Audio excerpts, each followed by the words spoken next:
महाराजांनी या अभंगातून सांगितलेलं आहे की आपला हा ईश्वर, आपला देव कसा आहे, भक्तासाठी तो कसा धावून येतो, असे या अभंगातून त्यांनी सांगितलेलं आहे.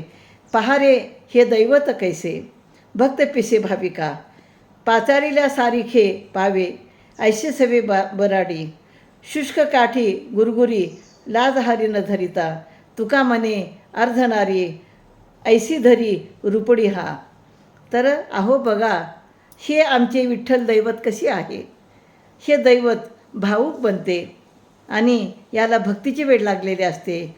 हे दैवत भक्तिप्रेमाला भुकेलेले असून ते भक्ताच्या हाकेसरशी धावून येते आणि म्हणून भक्त प्रल्हादासाठी या देवाने खांब फोडून त्यातून नरसिंहरूप धारण केले. भक्तासाठी असे करताना देवाला कसली लाजसुद्धा वाटत नाही. तुकाराम महाराज म्हणतात, हा देव अर्धनारी नटेश्वरप्रमाणे अनेक रूपे धारण करतो.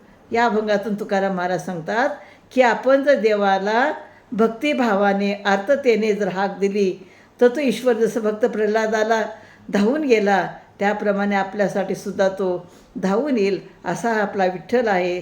त्या विठ्ठलाचं वर्णन या अभंगातून केलेलं आहे. रामकृष्ण हरी.